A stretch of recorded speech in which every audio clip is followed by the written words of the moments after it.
highest point. Second to the highest point. Yes, yes.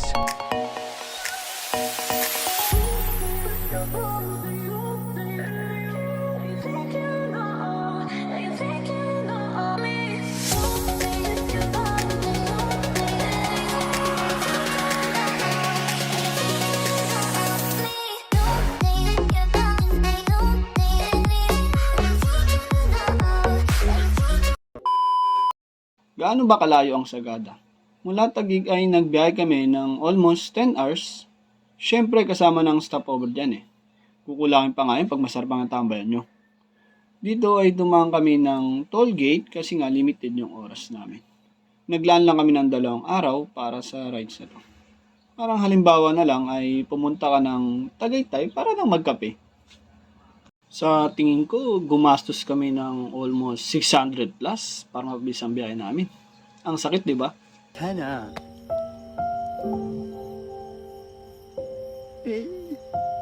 Sana.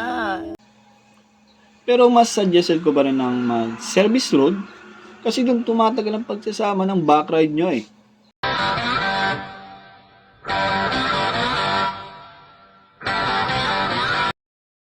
Na kami nakalis. Paano pa naman kasi itong cellphone namin eh. Na late ng alarm. Nanisip pa nga eh. Nagdala na rin kami ng extra baggage. Alam mo naman ang mga babae. Kala mo mangingibang bansa.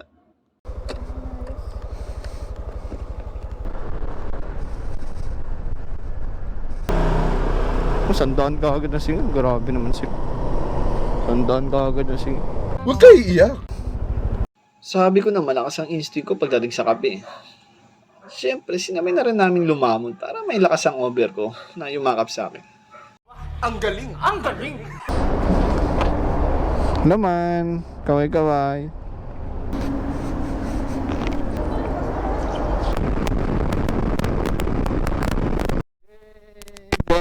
Ano ba yun? Benguet tuloy. Benguet province. Signage mo na parang titing ano. Titing malungkot.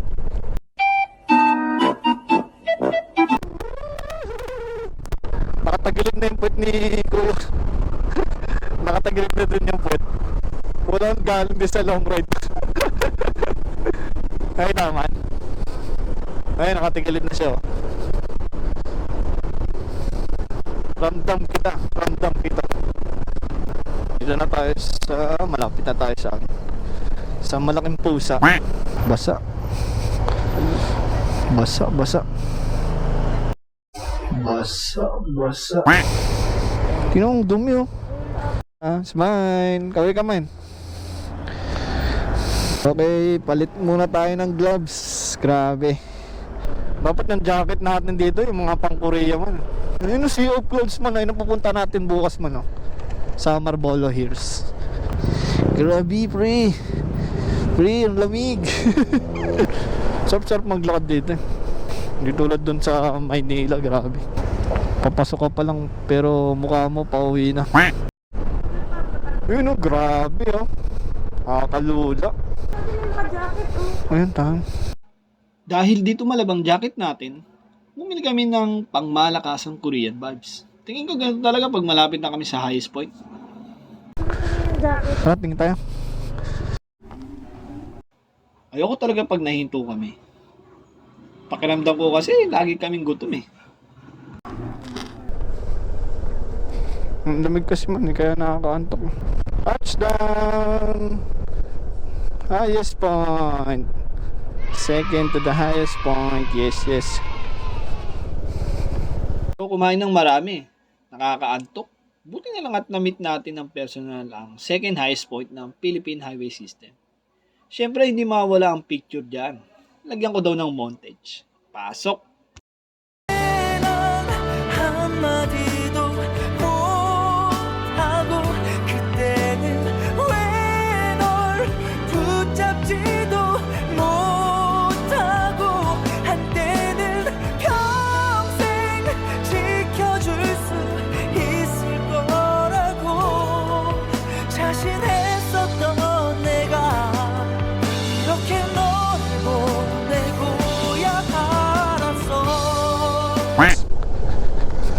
Ayan na, sabi ko na nga be, nararamdaman ko na eh. Pasagada na tayo man. Joke lang, 2 hours pa man. Ayan na, bango. Saluhin mo man. Saluhin mo, ubusin natin. Sabay nating ubusin. Okay, time check is 11 AM. May 2 oras pa kami papuntang Sagada Province. Man yung trending man yung kakapit mo yung kamay ko. Gaganto ako tapos hawakan mo yung kamay ko. Hawakan mo para doon. Oh, yan. Ching! O ba? Dami na inggit.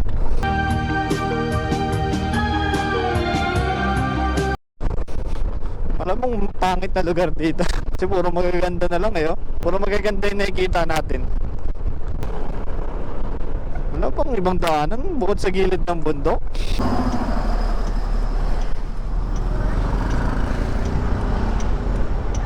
Ito na, tourist information desk.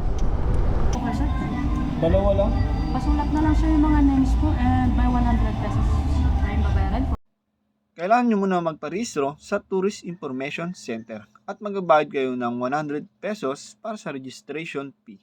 Dito tinanong ko kagad kung may available na tourist guide sila para sa Eco Valley. Magbibigay naman sila ng info kung saan pwede nyo kontakin ang makakasama nyo. Lahat po ng nakasulat dyan ay sa mismong tourist guide na po kayo magbabayad. Inform nyo rin ng tourist guide nyo na joiner lang kayo para makalis tayo ng gastos. Akitin niyo yung kalsadang yan. Ano pangalan ng inya? Shamrock Tavern. Shamrock Tavern. Pataas daw kasi malawak. Wow, ganda. Bago ka mag-proceed sa Eco Valley or tinatawag nilang hanging coffin, nagpahinga muna kami saglit. Kalma lang. Mamaya sa sobrang pagod natin, ito mag-gusto tayo sa pader. Tabing puntod, may Opo. mga sunog. Ano po ibig sabihin nito? Pasensya na guys kung sinailan ko yung explanation ni Kuya. Mas maganda kasi kung kayo na mismo ang makakalam kung ano bang history nito. Pete Watkins, Yun. isang Amerikanong sundalo Opo. na mas ginustong. Ba't dito siya nilibing? Opo pala.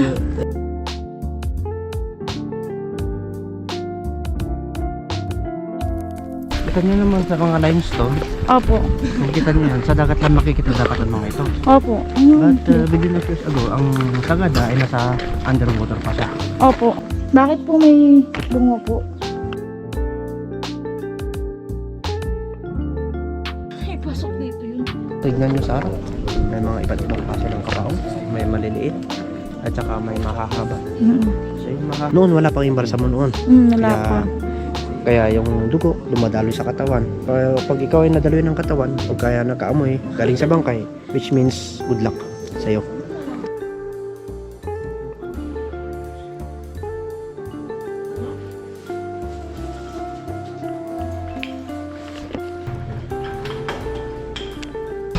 Hello, sir. Hello sir, papunta na kami. Ito pababa na. Sige, mag-hintay lang kayo sa dun sa kung ano. Sa office nyo. Tawag ng joinership. Tingin ko nakuha namin ng 20 to 30 minutes packet ng Marlboro Hills. Depende yata sa mga kasama nyo. May nakasabay din kasi kaming mga matatanda at bata. Kaya tingin ko, tama lang ang meet-up place namin na 4:30 AM.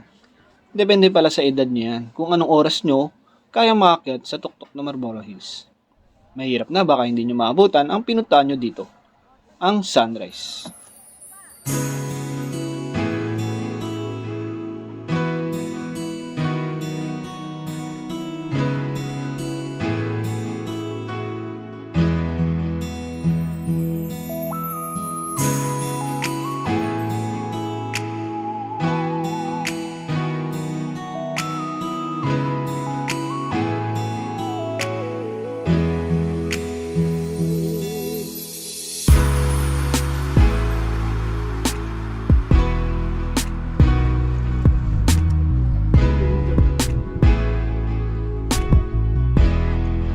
Don't do it to me. I beg you. No.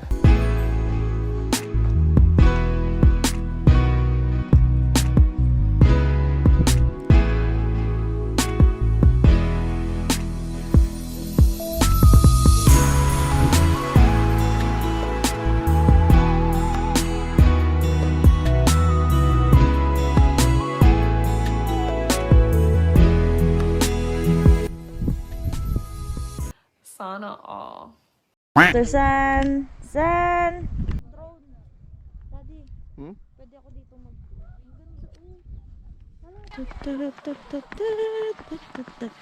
Takpa! Sagada pa mo! So, may sasabihin ako sa inyo. Okay. Paano niyo malaman ang puno kung lalaki ito o babae? Paano? Kuya? Ano? Sumama kayo sa akin. Hindi nyo makikita. At malalaman. Alam ko na, nakita ko na, nakita ko na. Sa ingabi. Ito siya. Malaki pa, mataba na. Ako nahulog. Bago kami makarating sa tinatawag nilang Blue Soil, ay madadaan nyo muna itong tinatawag nilang Pitang Creek, na kung saan maraming nagtitinda dito. Imagine, nag-effort pa sila dali ng mga pagkain sa bundok, no? Kaya itong kasama ko, happy na naman. Ba, video naman. Hindi makompleto ang adventure nyo sa Marbolon Hills kung hindi kasama ang Blue Soil. Binigyan na tayo ng opportunity na mapuntahan natin. Bakit mo patatanggihan? Minsan lang ito sa ating buhay. Meanwhile. Pa! Sagada pa mo! Snowman!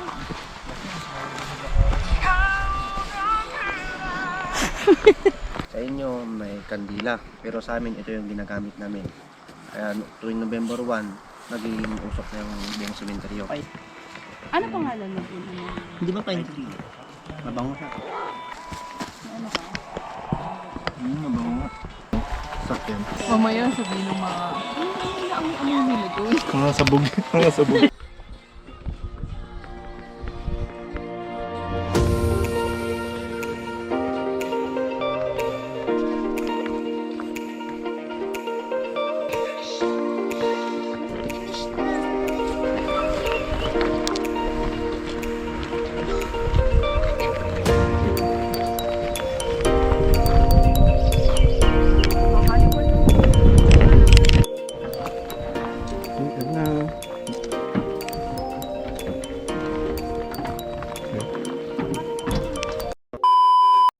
Talaga yung malungkot na parte namin sa Sagada.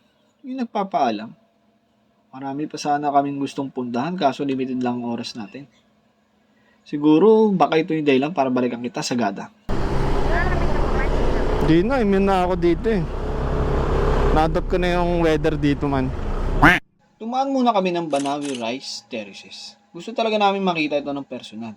Hindi lang po sa libro. At shoutout pala sa mga nakasabay namin na exciting sa kahabaan ng Bontoc Province.